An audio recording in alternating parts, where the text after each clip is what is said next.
প্রিয় বন্ধুরা আসসালামু আলাইকুম। আশা করি সকলে ভালো আছেন এবং সুস্থ আছেন। তো বন্ধুরা আবারও একটি নতুন সার্কুলার নতুন বিজ্ঞপ্তি নিয়ে আপনাদের সাথে বিস্তারিত আলোচনা করার জন্য হাজির হয়েছি। তো দেখতেই পারতেছেন এখানে স্বাস্থ্য ও পরিবার কল্যাণ মন্ত্রণালয় কর্তৃক সার্কুলারটি প্রকাশ পেয়েছে। এখানে আপনারা সর্বমোট 6টা ক্যাটাগরি পোস্টে আবেদন করতে পারবেন, যেখানে যার যে শিক্ষাগত যোগ্যতার মান দেওয়া আছে এখানে অষ্টম শ্রেণী এসএসসি এইচএসসি অনার্স ডিগ্রি পাশে আবেদন করা যাবে। আবেদনটা করতে হবে অনলাইনের মাধ্যমে, যেখানে আবেদনপত্র 24শে সেপ্টেম্বর থেকে শুরু হয়ে গেছে এবং 15ই অক্টোবর পর্যন্ত অনলাইনের মাধ্যমে আবেদন করা যাবে। তো এখানে সর্বমোট 6টা পদ দেওয়া আছে, তার মধ্যে থেকে অফিস সহায়কে সর্বাধিক লোক নিয়োগ করা হবে 76 জন। তো এই পদগুলোতে আপনি আবেদন করতে আংশিক অন্যান্য পদে দেওয়া আছে, আমি নিয়োগ সম্পর্কিত বিস্তারিত আলোচনা করব। আপনারা অবশ্যই শেষ পর্যন্ত ভিডিও দেখার জন্য চেষ্টা করবেন। প্রিয় বন্ধুরা, এসআর জব ল্যাব এটা সম্পূর্ণ সরকারি চাকরি নিয়োগ সম্পর্কিত চ্যানেল। যে কোনো সরকারি চাকরি নিয়ে বিজ্ঞপ্তি আসুক না কেন, সাথে সাথে আমাদের চ্যানেলে আপলোড করা হয়, বিস্তারিত আলোচনা করা হয়। তো নিত্য নতুন সরকারি চাকরি নিয়ে বিজ্ঞপ্তি পাওয়ার জন্য আমাদের চ্যানেলটি অবশ্যই সাবস্ক্রাইব করে রাখবেন। প্রিয় বন্ধুরা, এখানে স্বাস্থ্য ও পরিবার কল্যাণ মন্ত্রণালয় যে সার্কুলারটি প্রকাশ পেয়েছে, আমি যদি নিচ থেকে শুরু করি, এখানে 6 নম্বর পদটা দেখেন। এখানে 6 নম্বর পদটা দেওয়া আছে অফিস সহায়ক, যেখানে 20তম গেটে বেতন দেওয়া হবে 20,010 টাকা। তো অফিস সহায়কে এখানে 20,010 টাকা বেতন দেওয়া হবে 20তম গেটে। তো অফিস সহায়ক পদে এখানে 76 জন লোক নিয়োগ করা হবে।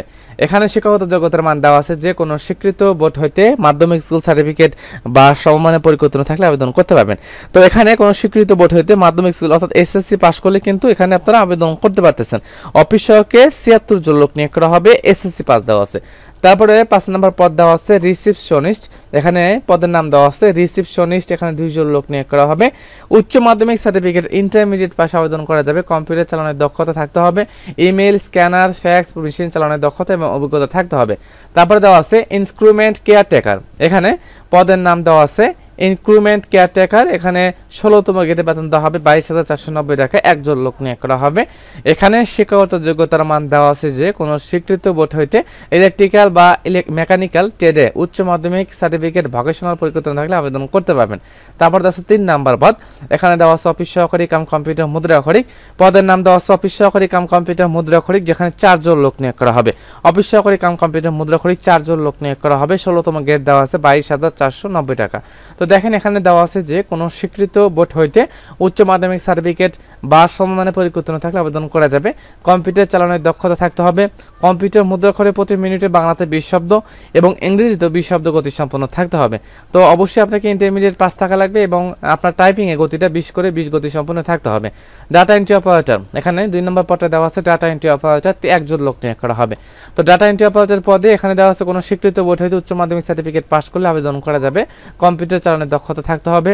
তারপরে 1 নম্বর পদটা দেওয়া আছে 60 মুদ্রাক্ষরিক কাম কম্পিউটার অপারেটর, এখানে দেওয়া আছে 60 মুদ্রাক্ষরিক কাম কম্পিউটার অপারেটর, একজন লোক নিয়োগ করা হবে। 14তম গেটে বেতন পাবেন 24,680 টাকা। তো এখানে দেওয়া আছে কোনো স্বীকৃত বোর্ড হইতে স্নাতক সমাধি থাকলে আবেদন করতে পারবেন। তো স্বাস্থ্য ও পরিবার কল্যাণ মন্ত্রণালয় যে সার্কুলারটি প্রকাশ পেয়েছে, এখানে 6টা পদে আবেদন করা যাবে, যেখানে সর্বাধিক লোক নিয়োগ করা হবে অফিস সহায়ক পদে 76 জন, যেখানে এসএসসি পাস করলে আবেদন করা যাবে। আমি যদি শুরু থেকে আসি, এখানে দেওয়া আছে গণপ্রজাতন্ত্রী বাংলাদেশ সরকার পরিচালকের কার্যালয় কুর্মিটোলা জেনারেল হাসপাতাল নিয়ে বিজ্ঞপ্তি প্রকাশ হয়েছে, যেখানে সরকারি চাকরি নিয়ে বিজ্ঞপ্তিটা প্রকাশ করা হয়েছে, অর্থাৎ স্বাস্থ্য ও পরিবার কল্যাণ মন্ত্রণালয় কর্তৃক সার্কুলারটি প্রকাশ পেয়েছে। এখানে আপনাকে অনলাইনের মাধ্যমে আবেদনটা করতে হবে, অনলাইন ব্যতীত কোনো আবেদন গ্রহণযোগ্য হবে না, সেভাবে লেখা আছে। তো এখানে দেওয়া আছে 24শে সেপ্টেম্বর থেকে আবেদন পত্র শুরু হয়ে গেছে সকাল 10টা থেকে এবং 15ই অক্টোবর পর্যন্ত যারা এখনো আবেদন করেননি আবেদন করতে পারবেন। 15ই অক্টোবর বিকাল 5 ঘটিকা পর্যন্ত অনলাইনের মাধ্যমে আবেদন করা যাবে। এখানে 300x300 পিক্সেল ছবি লাগবে, 300x80 পিক্সেল স্বাক্ষর লাগবে। প্রয়োজনীয় সকল তথ্য দিয়ে আবেদন করতে হবে। SMS পূরণের নিয়মাবলী, এখানে পরীক্ষার ফি বাবদ আপনারা কীভাবে SMS এ টাকা পেমেন্ট করবেন সেটাও লেখা আছে, আবেদন ফর্মের উপরে তো লেখা থাকবে। তো সরকারি চাকরি হিসেবে স্বাস্থ্য ও পরিবার কল্যাণ মন্ত্রণালয় কর্তৃক এখানে কুর্মিটোলা জেনারেল হাসপাতালে নিয়ে বিজ্ঞপ্তি প্রকাশ পেয়েছে, এখানে আপনারা আবেদন করতে পারবেন।